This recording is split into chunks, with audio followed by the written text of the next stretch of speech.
Well, if you're around the Seven Oaks House Museum on this Labor Day weekend, you're going to hear some sweet sounds floating down the house's lawn and down the street. That would be the Manitoba Chamber Orchestra's 4th annual concert on the Veranda at the Seven Oaks House Museum, which is a family-friendly, free outdoor concert. A wonderful way to spend a morning, and featuring some wonderful local musicians in collaboration with the Chamber Orchestra.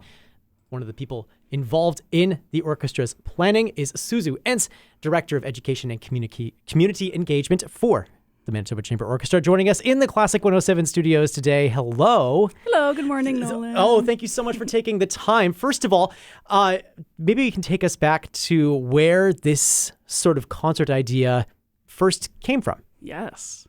So this is our 4th year, but a couple of years back, I think it was within my first season. Wow. With the orchestra. So jumping in and finding some new places, some new amazing community spots that perhaps we hadn't explored before for an August concert. In fact, specifically for a Labor Day weekend concert, because at that time we had, I remember, a bit of special funding that we could use for a concert at that time. And so I was just searching. We had some great spots that we used to perform at for community shows, and then just branching out a little bit to other areas of the city, and just a Google search, and I found Seven Oaks House Museum. There it is. Which as someone who's from Winnipeg, I had never been there before. And then it was great to see what Seven Oaks House Museum is all about. It's the oldest home in Winnipeg.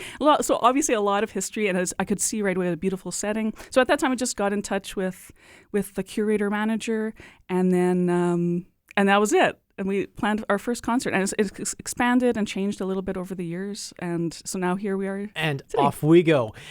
What makes performing at the Seven Oaks House Museum such a special occasion for the players of the Manitoba Chamber Orchestra? It is a very good setting. So it's a beautiful home. We're kind of, as it says, concert on the veranda. So we're on the veranda at the back in the field. It's a great spot for the audience to sit, and very relaxing. It's a very quiet neighborhood. But of course, there's a lot of sounds of birds in the area. So that that goes along beautifully with the music that we choose. Of course, we curate it, so it really works well for that. Yeah. And then in addition,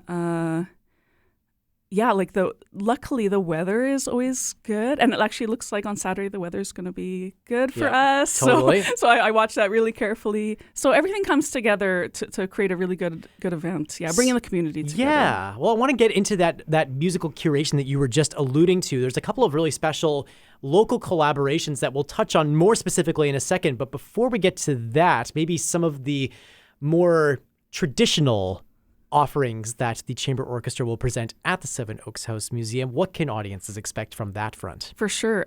So bringing together a string trio, so very familiar faces to the MCO audience. So MCO players that are going to be playing trio and duo music. So we don't often get to hear string duos. So this is really special for us. So I've had a lot of fun curating this and collaborating with those musicians. We've got a Mozart duo. We've got a string duo of a Boccherini work, and audiences will know this from Master and Commander, the movie, which is my favorite. Every time I see that scene. So now I'll be thinking of that in this concert. Me too. Yeah, and a beautiful duo by a British composer, Libby Crode, who I had never heard of before, but we came across this duo. It's really beautiful. So we're going to play an excerpt from that, and then some string trios, Beethoven and Piazzolla's Oblivion. So a really good combination of things there.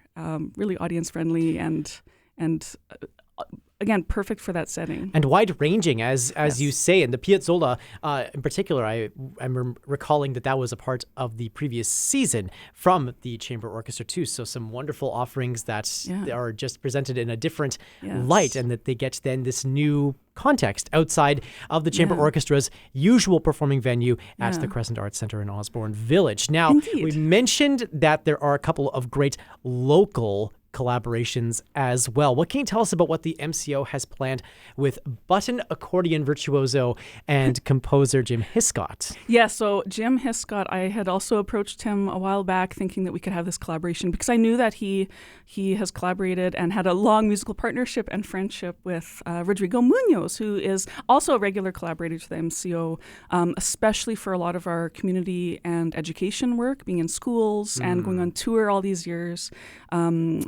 With our outreach ensemble, so it was great to bring them together and then learn more about their story and the ways they work together. So they're going to have a little set as well of their music from in particular one CD that they had recorded, and I personally I really can't wait for this. And then it all kind of comes together at the end with a piece that Jim wrote for Rodrigo Munoz and Papa Mambo. And also a string trio. So it's a way to bring everyone together. A tutti, the big finale at the end. So that was a big part of the curating of this program. Okay. And I understand that, like, as this is a sort of a precursor to the MCO's upcoming season, that there is going to be a chance for audiences to engage a little bit more with the chamber orchestra and a chance to perhaps win more chances to see the chamber orchestra. Yes, absolutely. So of course we're going to have a table there. So not only to come up and enter your name for a draw to win some tickets and learn about our season, and also get some freebies. We've got some amazing new pencils that came into the... Yeah, I'm a sucker for a good pencil that can go into musicians' folders, especially. Yes.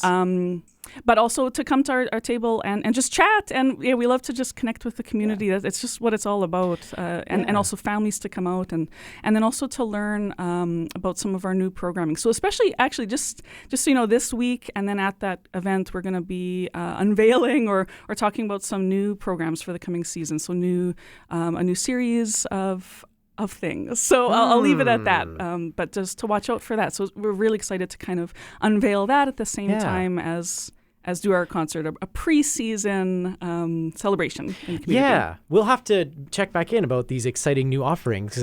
You've piqued my curiosity, I think, here, Suzu.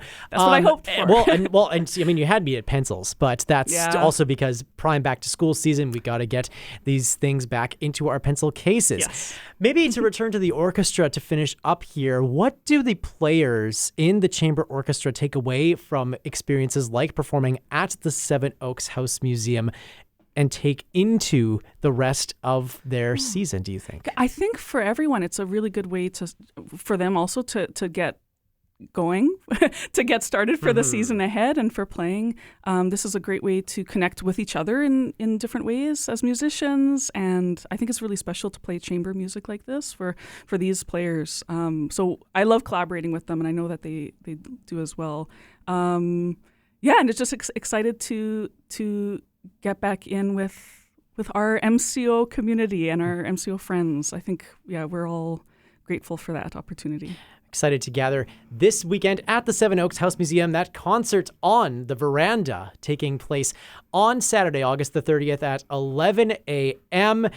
You can bring your picnic blanket or lawn chair to put yourself down on the lawn and enjoy some beautiful music from centuries past and collaborations from the present. We'll have more information later on this morning at classic107.com and on the Classic 107 app.